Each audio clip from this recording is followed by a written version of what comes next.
여러분 혹시 이런 생각 해보신 적 있으신가요? 언젠가는 돈 걱정 없이 자유롭게 살고 싶다. 파이어족처럼 말이죠. 그래서 오늘은 많은 분들이 궁금해하시는 질문, 바로 10억 원으로 파이어 과연 가능할까? 이 주제에 대해 깊이 파고들어 보려고 합니다. 정말 10억 원이라는 돈으로 경제적 자유를 얻을 수 있을지 함께 고민해봐요. 사실 10억 원이 어떤 사람에게는 엄청나게 큰 돈이고 또 어떤 사람에게는 이걸 어떻게 파이어를 해? 라고 생각될 수도 있을 거예요. 전문가들의 의견도 좀 갈리는데요. 전국투자자교육협의회에서는 10억 원이 조기 은퇴 자금으로 다소 부족하다고 보기도 합니다. 하지만 유튜브 채널 싱글파이어를 보면 실거주 주택을 제외하고 금융자산 10억 원으로 파이어에 성공한 40대 은퇴자의 이야기도 있어요. 이분은 연평균 56%의 안정적인 투자 수익을 꾸준히 얻으면서 성공적인 파이어 생활을 유지하고 있다고 하네요. 정말 대단하죠? 결국 핵심은 어떻게 사용하고 어떻게 불려나가느냐에 달린 것 같습니다. 여러분의 연간 생활비가 어느 정도 되는지가 정말 중요한데요. 파이어족이 온다의 저자 스콜 리킨스는 연 생활비의 25배를 모으면 경제적 자유를 달성할 수 있다고 말합니다. 만약 여러분이 1년에 4천만 원 정도 쓴다고 가정하면 약 10억 원이 필요한 셈이죠. 어때요? 10억 원이 정말 마법 같은 숫자로 느껴지시나요? 하지만 마냥 장밋빛 미래만 있는 건 아니겠죠. 지금처럼 저금리 시대에 10억 원만 가지고 생활비를 충당하는 건 생각보다 쉽지 않은 일입니다. 파이어족들이 흔히 주식이나 부동산 투자로 연 56%의 수익을 기대하는데 이 수익률을 꾸준히 달성하는 게 결코 쉬운 목표가 아닙니다. 시장은 늘 예측 불가능한 변동성을 보여주니까요. 오히려 10년 정도 만에 10억 원을 모으려면 연 710%의 훨씬 높은 기대 수익률을 달성해야만 가능하다고 하니 10억 파이어는 그냥 얻어지는 것이 아니라 적극적이고 현명한 투자가 뒷받침되어야 한다는 것을 알 수 있습니다. 그렇다면 이 꿈의 금액 10억 원을 어떻게 모을 수 있을까요? 좀 더 구체적인 시뮬레이션을 해볼까요? 예를 들어 30대 직장인이 소득의 70%를 저축한다고 가정해봅시다. 연소득 6천만 원이라면 4,200만 원을 저축하는 거죠.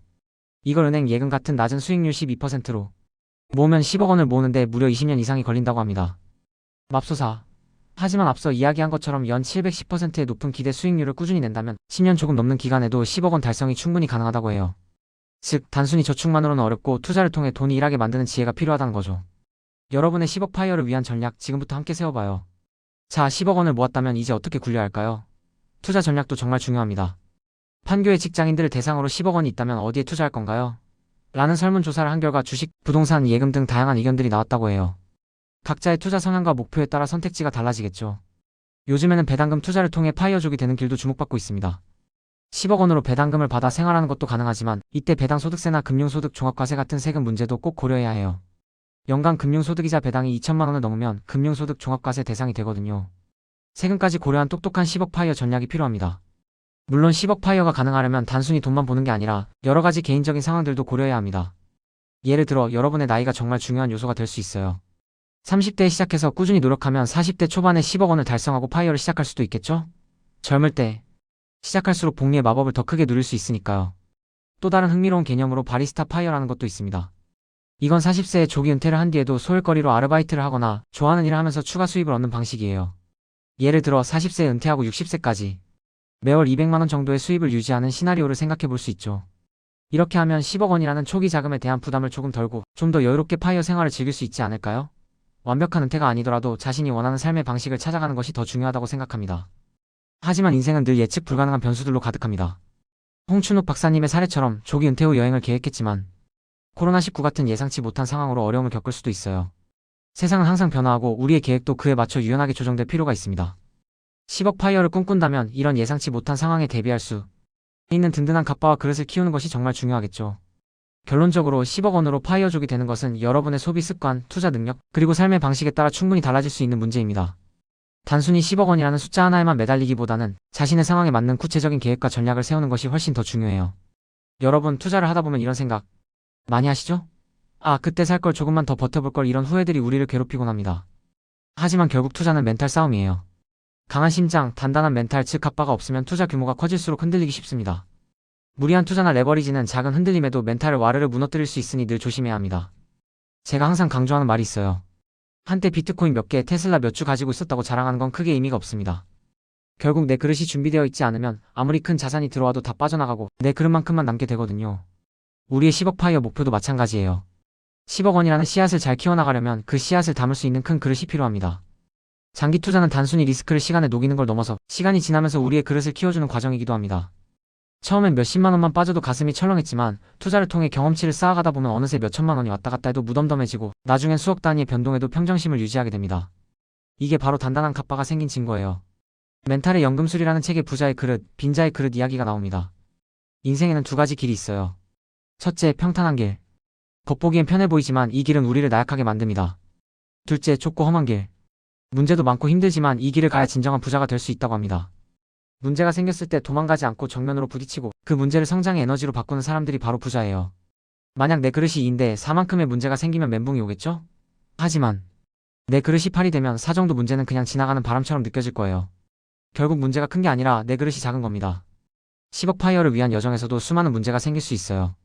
그때마다 좌절하기보다는 그 문제를 통해 내 그릇을 키워나가는 것이 중요합니다. 문제는 성장을 위한 조력자라고 생각해야 합니다. 중요한 건 해법에 집중하는 겁니다. 좌절감에 빠지면 문제만 보이게 되지만 성공하는 사람들은 행동하면서 해답을 찾아냅니다. 그리고 이렇게 말하죠. 기왕 하는 거 멋지게 해보자. 피할 수 없으면 즐겨라. 내일 지구가 멸망해도 오늘 할 일은 오늘 하자. 이런 긍정적인 마인드가 10억 파이어를 현실로 만들 겁니다. 그리고 루틴의 힘을 믿으세요. 루틴이 있는 사람은 실패할 틈이 없습니다. 매일 정해진 시간에 일어나고 정해진 일을 반복합니다. 비가 오든 일이 잘 안 풀리든 꾸준히 계속하는 거죠. JYP 박진영 씨도 이런 말을 했습니다.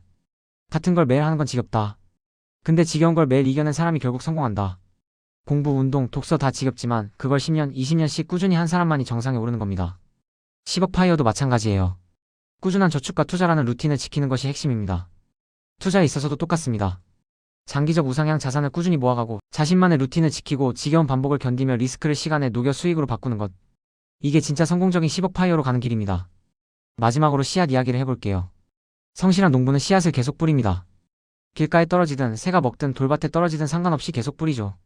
왜냐하면 비옥한 땅에 떨어진 몇몇 씨앗들이 수백 배의 결실을 맺는다는 것을 알기 때문입니다. 우리 투자도 똑같아요. 우리가 꾸준히 뿌리는 10억 파이어를 위한 노력이라는 씨앗들이 결국 풍성한 결실로 돌아올 겁니다. 그렇다면 우리는 어떤 씨앗을 뿌리고 있나요? 나만의 루틴, 지속 가능한 투자 전략, 그리고 예상 가능한 추진력을 가지고 꾸준히 전진해야 합니다. 10억 파이어라는 목표를 향해 말이죠. 성공적인 장기 투자를 위해 우리가 꼭 기억해야 할 4가지를 다시 한번 강조합니다. 첫째, 우리는 시간이라는 무기를 사용해야 합니다. 거대 자본이 할 수 없는 장기 투자를 우리의 강점으로 삼아야 해요. 둘째, 우리가 중간에 변심하지 않도록 강력한 마인드셋을 구축해야 합니다. 10억 파이어라는 목표를 향한 굳은 의지가 필요해요. 셋째, 인생의 희로애락 이벤트들을 예측해서 각 시점에 맞는 투자 기간과 전략을 세워야 합니다. 단순히 10억을 모으는 것뿐만 아니라 그 이후의 삶까지 계획해야겠죠. 넷째, 예측할 수 없는 리스크에 대비해 속성이 다른 자산 23개로 분산 투자해야 합니다. 한 바구니에 모든 달걀을 담지 않는 지혜가 필요해요. 이 모든 걸 실행에 옮기기 위한 첫걸음은 바로 끝까지 살아남는 것입니다. 아무리 좋은 전략도 포기하면 아무 소용이 없어요. 10억 파이어라는 긴 여정의 동반자로 우리 함께 계속 투자하고 루틴을 이어갑시다. 구독자 여러분 정말 리스펙합니다. 여러분의 10억 파이어를 응원합니다.